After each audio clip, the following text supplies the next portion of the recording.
Thank you very much for inviting me, Michelle, and thanks to you for being here and to the Italian Academy at Columbia University that enables me to stay as visiting fellow for 3 months in this continent. Well, as Michelle introduced, one way to explore the neural correlates and cognitive correlates of consciousness, specifically visual awareness in this case, is to study its absence. And one condition that might prove to be informative about this is blind sight. And by definition, blind sight is a condition in which the sufferer, a patient, that has a damage to the primary visual cortex can nevertheless respond to visual stimuli without consciously acknowledging the presence, without consciously perceiving them.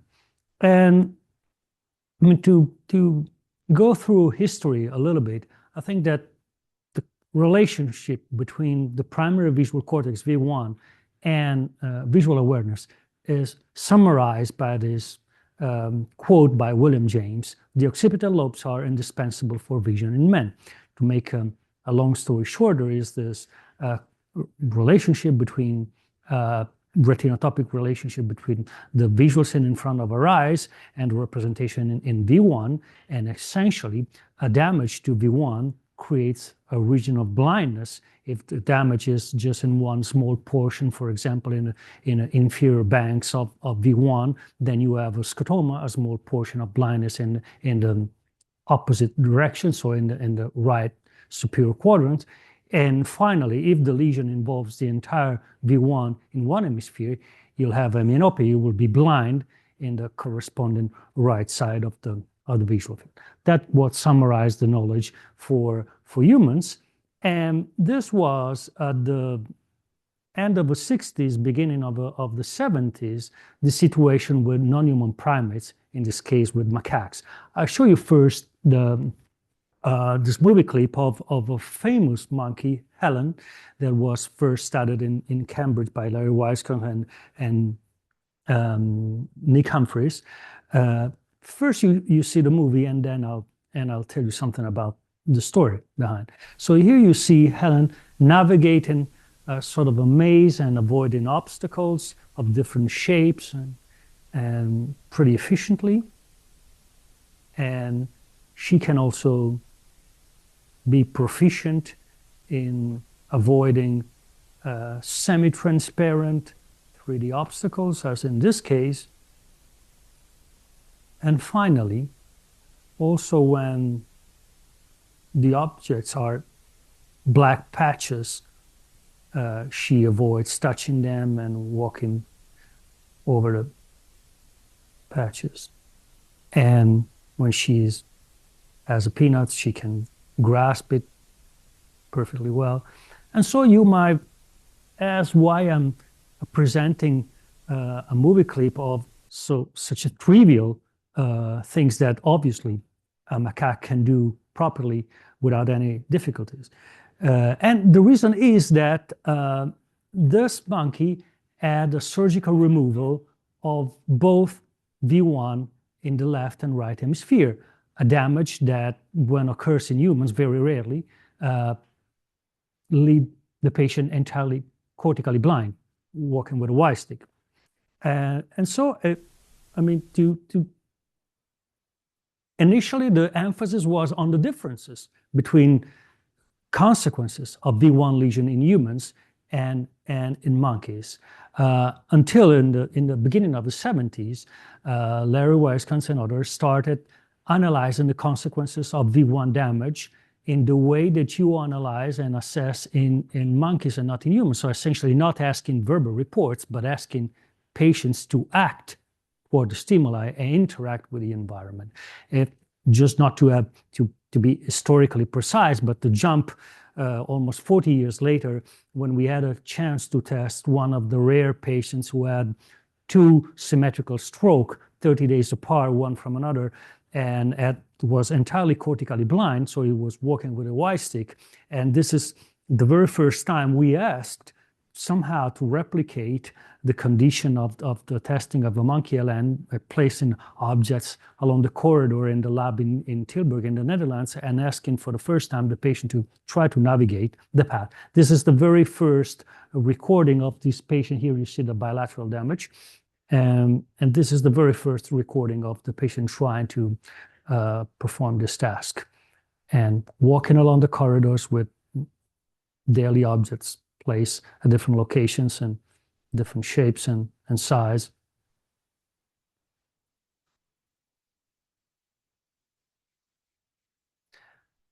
The experimenter behind is Larry Weisskranz, under the agreement that if TN was about to bump into objects, it was touched on the shoulder and stopped. And to his own surprise, as you can see, is a little bit tentative, but he can navigate very well. And so this is a plastic representation of what it's like to have blind sight, to have non-conscious competences about stimuli that you claim you don't see. And I mean, besides anecdotes and movies, the explanation of blind sight lies in two different elements. One is the obvious fact that we have multiple maps in the visual brain that represents different features and different elements. And when V1 is damaged, there are impacts obviously on other maps, but they still remain to some extent functional. The other elements is that we have multiple V1 independent pathways that link information from the eyes to different targets in the brain.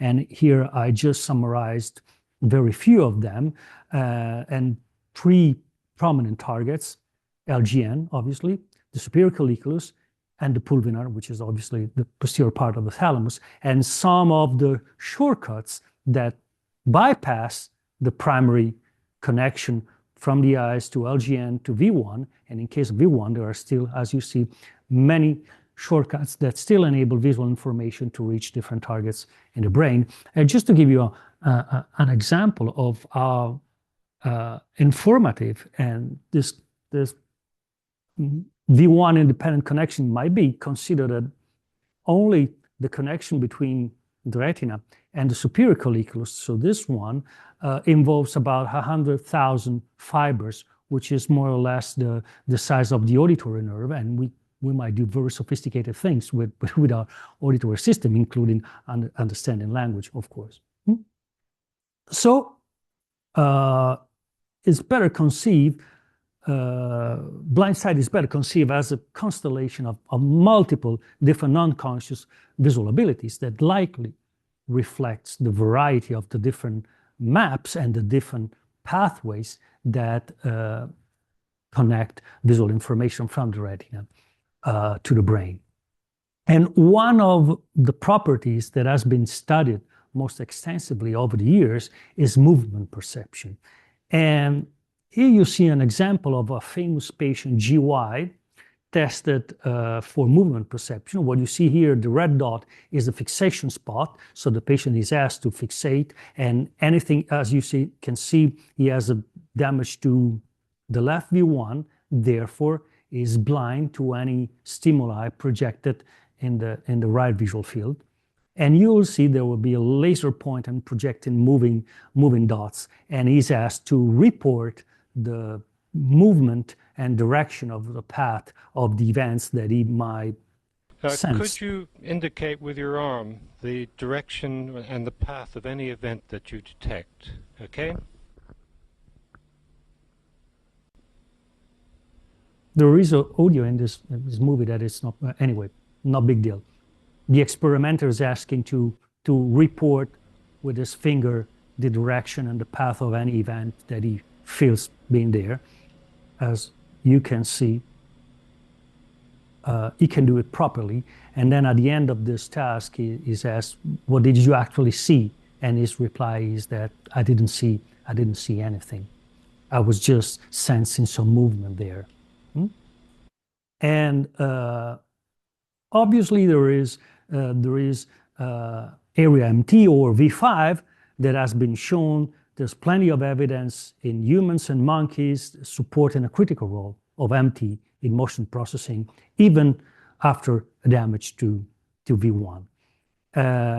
And to talk again about the shortcuts to MT, the reason is that MT respond to motion also after damage to V1 is because there are prominent connection that you see represented here in a monkey brain that connects LGN directly to MT, also the pulvinar to MT, and this connection regress during normal development, but not when there is an early V1 damage. As you see, there is in the marmoset, if you make early V1 damage, then this connection between pulvinar MT and LGN to MT remain prominent and sustain this ability to detect motion unconsciously. And although prior MRI studies investigated residual vision in blind sight and reported activity in MT when movie stimuli were presented in the blind field, they did not relate the extent of activity to individual variability in the different patients in detection task, and didn't study the neurochemistry in MT. And we try recently to fill this gap in this study that I'm going to present you after the historical context. And essentially, the stimuli consisted of drifting Gabor patches displayed at different contrast, and they were presented, as you might see here, at symmetrical locations in the blind field, as displayed in a red circle, or in an intact field, blue circle. And the task, as displayed here, was essentially a two-interval forced choice task.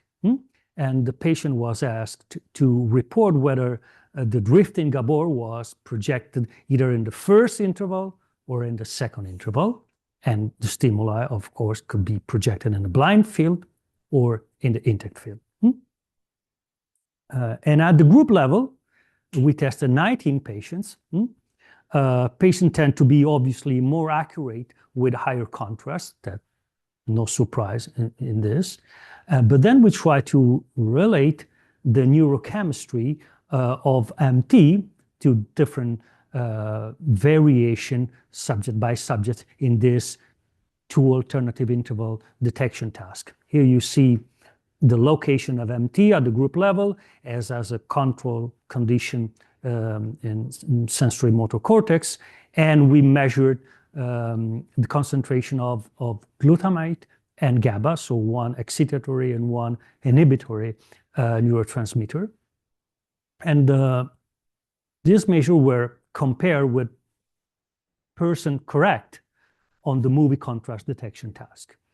And the main result is as follows. So we observe a negative relationship between both GABA and glutamate in MT with a negative relationship with the detection performance. So in the eye contrast, the more the glutamate, the worse the detection performance in the group, and the more the glutamate, the worse the detection performance in the group. And this relationship between this inverse negative relationship between both GABA and glutamate and the detection performance was controlled for age, months since lesion, and proportion of gray matter volume involved in the damage. So it was not spurious relationship, and obviously it was absent in M1, so it was specific for MT. So what seems to be there is that there is this negative relationship between GABA and glutamate concentration in MT and the non-conscious motion detection. And we were expecting to some extent that might be the case for the GABA, which is inhibitory, but we couldn't expect this in the glutamate. And we speculated that this might be because of increased signal-to-noise ratio. So to some extent, lower GABA in stroke patient, as I anticipated, was expected because there were previous report in the motor domain that lower GABA in stroke patient with M1 damage contribute to plasticity and recover. But also probably GABA and glutamate have opposite effects and need to remain in balance. So that's probably one of the reasons why we observe this negative relationship in both cases for both GABA and glutamate in MT. All right, this is interesting. This is one piece of evidence, and this is essentially correlational, as most of the cases when you try to combine behavioral measures and neuroimaging. We tried within the limits, of course, of the technique and within the limits of human studies to move slightly forward toward what might be a less correlational and more causal relationship between neural structures and functions. And we exploited the fact that there are distinct channels of sensitivity to spatial frequencies. And so the superior colliculus receives primarily from the magnocellular pathway that has a lower spatial resolution, whereas LGN receives from both magno and pyruvate pathways, so it has both high spatial frequency and low spatial frequency resolution. So exploiting this fact, we selected spatial frequencies in different fearful or neutral facial expressions. So here's the broadband on the attached image, the image filtered so as to display only high spatial frequencies, and images filtered so as to display only low spatial frequencies. And we asked the subjects, in this case, the two patients, GY and TN, to perform a two alternative force of choice task and to guess whether the faces projected in a blind field were neutral or fearful, and after that, to rate their confidence on a 4-point scale from least confident to most confident, so that overall we had a continuous measure that spans 8 points. The response is fearful, but I'm absolutely not sure about the response. Up to the expression is fearful, and I'm very confident, even though I don't see anything, that my response is correct. So these are the two patients, GY we encountered before, left V1 damage, right hemianopia, and TN bilateral damage, full cortical blindness. These are the behavioral results, which are very similar in both patients, so we may comment on one case. It's pretty much the same in the other patients. You see here broadband, low spatial frequency, a high spatial frequency percentage. For fear, the darker, and for neutral, the lighter green or the lighter blue. So essentially, fearful faces were recognized above chance when they were unfiltered, when they were in low spatial frequencies, but when they were presented in high spatial frequencies, then performance dropped a chance. The patient was no longer able to guess above chance whether the face was fearful or neutral. So that might be the case because there's a shift in response criterion. You might be more liberal or more conservative, or it might be because there is a difference in the sensitivity of your visual system depending on the spatial frequencies presented. So that's why we use the 4-point scale, because that enabled us to perform signal detection sensitivity. And what you see here is the B prime, which essentially measures sensitivity, taking into account possible changes in decision criterion. And to make a long story short, I mean, along the diagonal, the patient is responding a chance, whereas the more the curve becomes bowed toward the upper left corner, the more the system is able to differentiate between alternatives. And as you see, there is a good discrimination between fearful and neutral expressions when the stimuli are in broadband or unfiltered, when they are in low spatial frequencies, but when they are in high spatial frequencies, the sensitivity drops a chance, meaning that changes in the performance are not due to a change in the criterion to report emotion rather than neutral, but are due to a differentiation in the sensitivity of the visual system, depending likely to the manipulation in the spatial frequencies.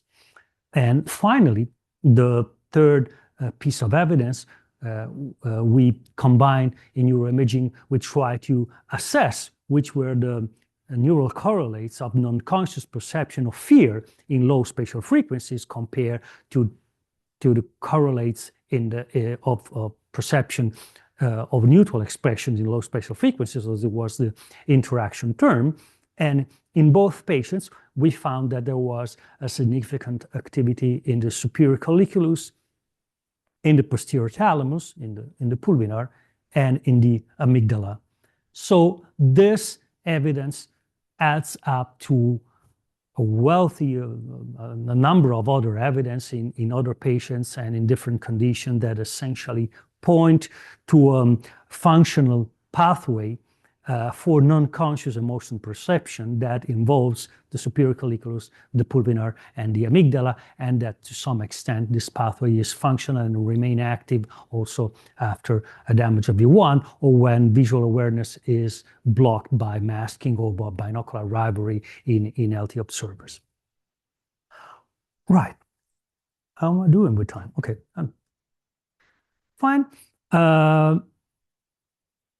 There is a relevant approach that has been exploited over the past decade or more for the study of consciousness, in this case intended as different states, anesthesia, coma, alertness, not intended as we are doing during this talk in terms of the content of the visual experience, that is studying resting state activity.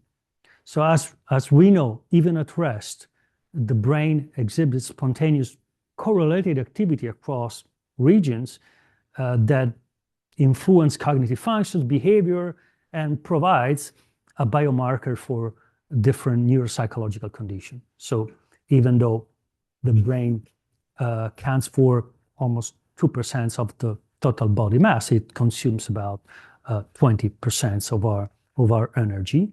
And one of the possibility for the resting state activity is that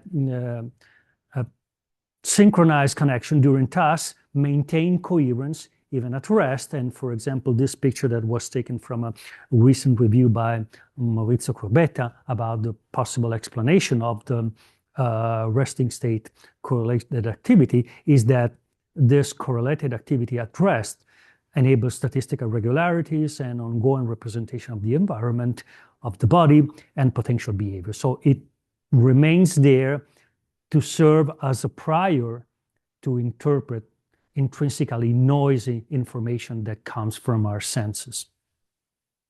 So we try to use this approach and to analyze resting state functional connectivity in a group of patients with V1 damage. Typically, the way it works, as you know better than me, is that traditional MRI assessment of functional connectivity is limited to pairwise interaction. So you scan the subjects, you extract time course from different parcels, from different regions of the brain, depending on your favorite atlas, and then you perform a correlational matrix, and you assess the pairwise correlations between brain regions. So what we are potentially missing here is the revealing role of higher order dependencies in the brain, higher order interaction and dynamics between 3 regions, between 4 regions, and not simply in a pairwise approach. And this information can be derived from O information, that is a measure rooted in information theory that captures the dependencies among multiple areas and is a generalization of mutual information for more than two variables. So we can assess the correlation between the relationship between multiple brain regions at the same time, and we might assess and divide redundancy, which provide information that is similar information in different areas that might be useful to enable robustness, from synergy, the synergic interaction between different brain areas, that is combined interaction between multiple areas that might generate new or different information than the sum of the parts provided by each individual regions. So with this approach, we sampled 16 patients that were tested in the same tasks that I presented before in the Gabor movement discrimination task. And based on their performance, they were categorized, they were divided into patients that had blind sight, that could in fact distinguish between movement in the intact and in the damaged side, patients with V1 damage that did not show blind sight. Essentially, they were cortically blind and nothing more. There was no sight in the blind side, and 17 healthy controls. And this is the overlapping of the lesion of all these 16 patients that were by convention projected on the right hemisphere, just to have a comparison. And what you see here is the O information to assess higher order interaction in visually responsive areas. Pairwise interaction, as you normally compute in the functional connectivity between a couple of brain areas, when you take into account 3 areas interaction, 4 areas interaction, 5 areas, and so on and so forth. For the blind sight negative group, those who don't have blind sight, for the blind sight positive in green, and for the healthy control. As what you see here is that the more you take into account higher order interactions, the more you are able to discriminate from one side those who don't have blind sight, and on the other side, the healthy controls and the patients who have blind sight were able to distinguish movement non-consciously. So this gives us information about the fact that when you move from a pairwise interaction to higher order interaction, we are more able to have a biomarker that enables us to distinguish between those who have the phenomenon, those who can non-consciously guess the properties of stimuli, and those who can simply not. And this is not a byproduct, or this is not related to confounding factors like the extent of the lesion and other factors, because, for example, if we analyze the higher order interaction in regions that were involved by the lesion, what happens is simply that you distinguish between healthy subjects on the one side and patients on the other side. But if you focus the analysis on the regions that have been involved in the lesion, you cannot discriminate between blind side positive and blind side negative, but you can simply discriminate between those who have a lesion and those who don't have a lesion. Right. So if we try to move from the mesoscale to the global scale, we take into account all the different possibilities, and you analyze the redundancy and the synergy between the group of who have blind sight and those who don't have blind sight. You see there is a monotonic increase in redundancy, but you see that in synergy, there are these 2 clusters that differentiate those who have blind sight from those who don't have blind sight. And when we locate where these clusters are, we see that one cluster is located in the intact V1, and the other cluster is essentially located in sensory motor areas of the damaged hemisphere and of the intact hemisphere. So what this analysis seems to suggest is that what differentiates patients who have blind sight from those who don't have blind sight is the increased synergy and communication between the remaining visual cortex and sensory motor cortex that are able to transform this visual information into actions, into interaction with the environment. And then finally, when we look at the subcortical structure, it seems that the synergy is selectively increased in the posterior region of the thalamus, so in the pulvinar, as a gatekeeper that improves this communication between visual regions and motor regions. This to give you an overview of a different approach that is not task-related, but is related on resting state analysis that seems to inform a biomarker able to discriminate between those who have and those who don't have non-conscious visual perception. Probably the final piece of evidence that I want to share with you is some new data that we are collecting on monkeys with V1 damage, surgical V1 damage, and try to differentiate between indication of blind sight and not blind sight, without obviously relying on verbal reports. And if you want, by definition, the blind sight is a dissociation between two conditions. One is the simple, uncued report of a presence of a stimulus, which is also the base for visual perimetry when you go to an ophthalmologist. So you ask to fixate the central cross remains always present, and then you are projected with dots at different locations in the visual field, and you ask to report, did you see it or not? You see it or not? Without any cue. And then if you don't see, then you mark, and this is typical perimetry mapping. If you don't report stimuli, this is GUI with a myopia, so you don't report the presence of the stimuli there, and you are blind. So that's a subjective report. And the other measure is somehow a forced choice, yes, no task. When you are forced to choose between alternatives, and the alternative might be that there is a cue that forces you to choose whether there is something or not.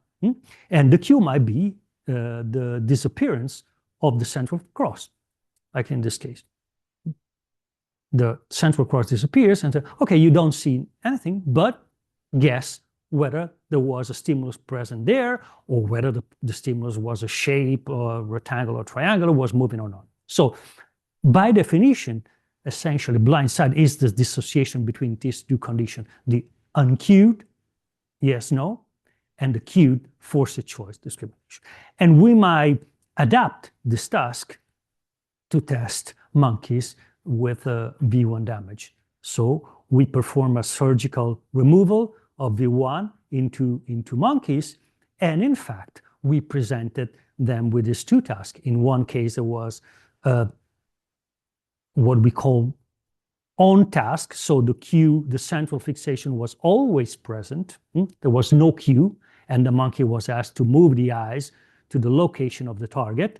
And if he reached the target, he was rewarded, otherwise he wasn't rewarded. And the off task, in which there was a cue, and the cue was represented by the disappearance of a central fixation cross that prompted the animal to do something. If he remained on the central cross, we interpret this as the animal hasn't seen anything. And if he moved to the target, it was rewarded, and this was interpreted as a forced choice guessing.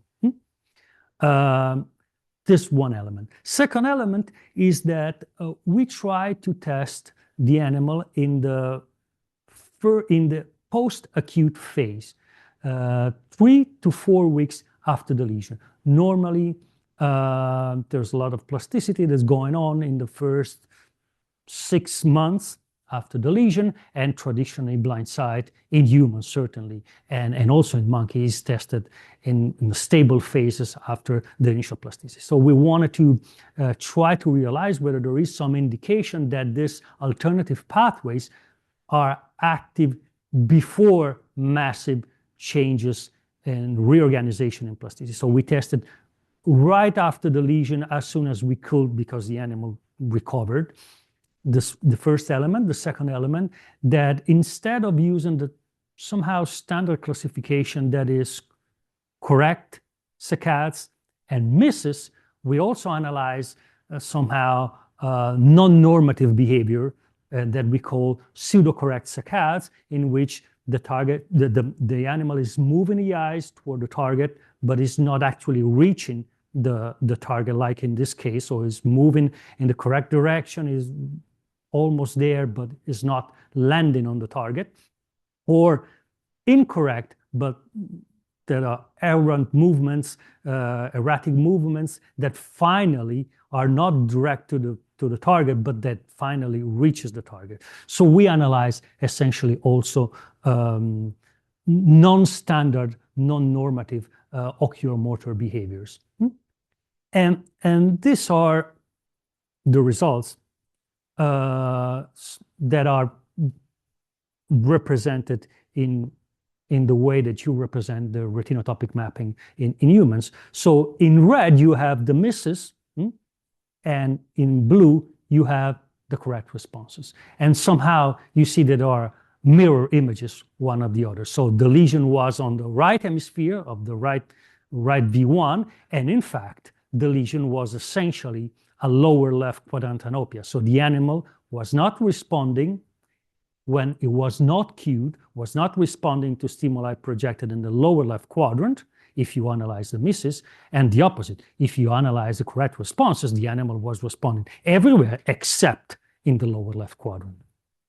No surprise, this is essentially perimetry mapping. But in the uncued task, if we also analyze indirect or pseudo-correct responses, so atypical visual motor responses, you might see that even without any cue, even without any information that the stimulus is present or not, the animal is somehow able to move the eyes toward a location that, perimetrically speaking, is blind. And even more, if you then analyze the performance in the off task, when there is a cue, when the animal is forced by the disappearance of a central cross to do something, there is a clear indication of a dissociation between the behavior when there is no cue and the behavior when there is a cue. So this dissociation is somehow the behavioral operationalization of blind sight. So we might see that there is evidence of the dissociation between yes, no, and forced choice task, that is the behavioral definition of blind sight, even in the early aftermath of the lesion in the first 3-4 weeks after the lesion. And we are obviously trying to track the changes in this behavior as long as plasticity goes on up to the stable phase after 6 months, and after a year we have a third point after a year and a half. That's just a summary of what I said. I think I'm going on well with the time. Yeah. So I will stop here. I mean, I have other data, but I think it's better now to be more interactive and just to try to reply to your question if there are any, or to be more interactive. Thank you for your attention.